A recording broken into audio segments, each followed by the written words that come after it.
Good evening, my friends. So, you want to learn to speak and understand English. You have had a long day. You are tired. Lay down in your bed, close your heavy eyes, and let's listen to a story while we slowly fall into the arms of the English language. A respectable woman. Mrs. Baroda was a little provoked to learn that her husband expected his friend Gouvernail up to spend a week or two on the plantation. They had entertained a good deal during the winter. Much of the time had also been passed in New Orleans in various forms of mild dissipation. She was looking forward to a period of unbroken rest now, an undisturbed tête-à-tête with her husband, when he informed her that Gouvernail was coming up to stay a week or two. This was a man she had heard much of, but never seen. He had been her husband's college friend, was now a journalist, and in no sense a society man or a man about town, which were, perhaps, some of the reasons she had never met him, but she had unconsciously formed an image of him in her mind. She pictured him tall, slim, cynical, with eyeglasses, and his hands in his pockets, and she did not like him. Gouvernail was slim enough, but he wasn't very tall nor very cynical. Neither did he wear eyeglasses nor carry his hands in his pockets, and she rather liked him when he first presented himself. But why she liked him she could not explain satisfactorily to herself when she partly attempted to do so. She could discover in him none of those brilliant and promising traits which Gaston, her husband, had often assured her that he possessed. On the contrary, he sat rather mute and receptive before her chatty eagerness to make him feel at home and in face of Gaston's frank and wordy hospitality. His manner was as courteous towards her as the most exacting woman could require. But he made no direct appeal to her approval or even esteem. Once settled at the plantation, he seemed to like to sit upon the wide portico in the shade of one of the big Corinthian pillars, smoking his cigar lazily and listening attentively to Gaston's experience as a sugar planter. "This is what I call living," he would utter with deep satisfaction, as the air that swept across the sugar field caressed him with its warm and scented velvety touch.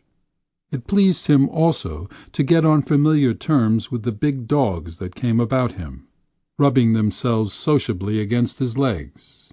He did not care to fish, and displayed no eagerness to go out and kill grosbecs when Gaston promised doing so.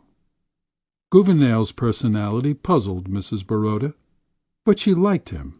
Indeed, he was a lovable, inoffensive fellow. After a few days, when she could understand him no better than at first, she gave over being puzzled and remained piqued. In this mood she left her husband and her guest for the most part alone together.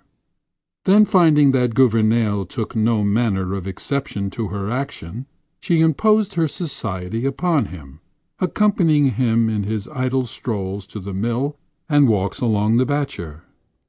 She persistently sought to penetrate the reserve in which he had unconsciously enveloped himself. "When is he going, your friend?" she one day asked her husband. "For my part, he tires me frightfully."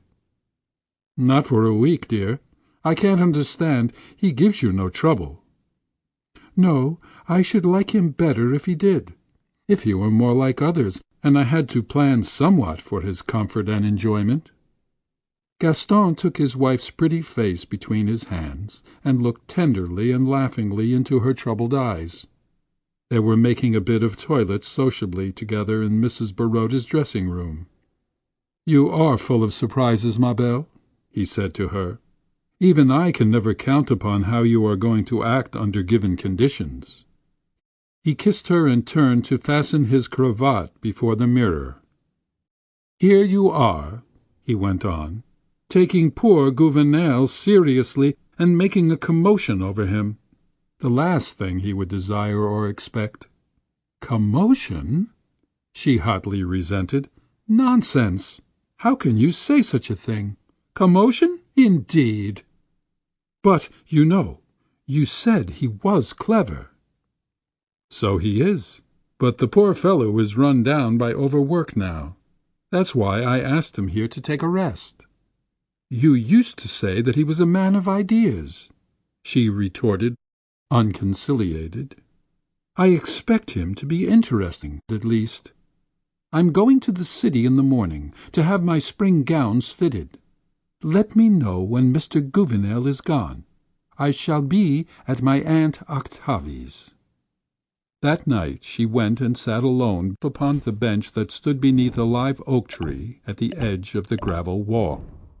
She had never known her thoughts or her intentions to be so confused. She could gather nothing from them but the feeling of a distinct necessity to quit her home in the morning. Mrs. Baroda heard footsteps crunching the gravel, but could discern in the darkness only the approaching red point of a lighted cigar. She knew it was Gouvernail, for her husband did not smoke. She hoped to remain unnoticed, but her white gown revealed her to him. He threw away his cigar and seated himself upon the bench beside her, without a suspicion that she might object to his presence. "Your husband told me to bring this to you, Mrs. Baroda," he said, handing her a filmy white scarf with which she sometimes enveloped her head and shoulders. She accepted the scarf from him with a murmur of thanks and let it lie in her lap. He made some commonplace observation upon the baneful effect of the night air at that season. Then, as his gaze reached out into the darkness, he murmured half to himself, "Night of south winds, night of a large few stars, still nodding night."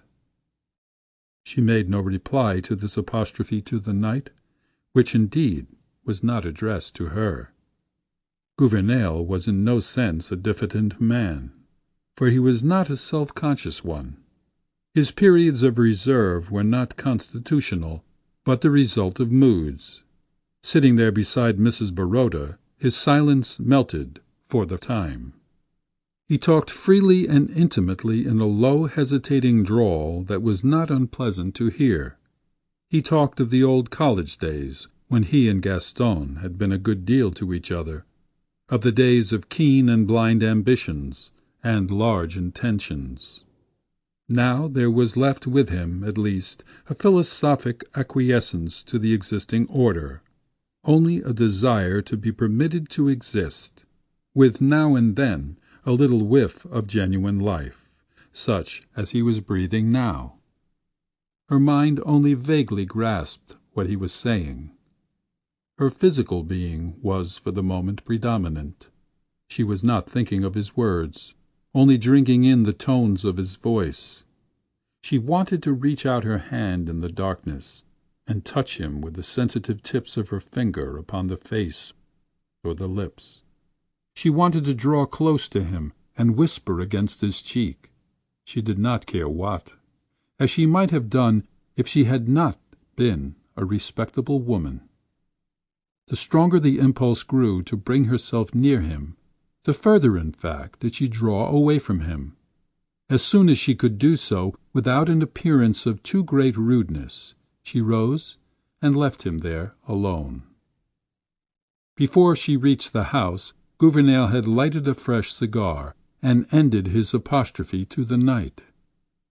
Mrs. Baroda was greatly tempted that night to tell her husband, who was also her friend, of this folly that had seized her, but she did not yield to the temptation. Beside being a respectable woman, she was a very sensible one, and she knew there were some battles in life which a human being must fight alone. When Gaston arose in the morning, his wife had already departed. She had taken an early morning train to the city. She did not return till Gouvernail was gone from under her roof. There was some talk of having him back during the summer that followed. That is, Gaston greatly desired it. But this desire yielded to his wife's strenuous opposition. However, before the year ended she proposed wholly from herself, to have Gouvernail visit them again. Her husband was surprised and delighted with the suggestion coming from her. "I am glad, cher ami, to know that you have finally overcome your dislike for him. Truly, he did not deserve it." "Oh," she told him, laughing, after pressing a long, tender kiss upon his lips, "I have overcome everything. You will see. This time I shall be very nice to him." End of A Respectable Woman,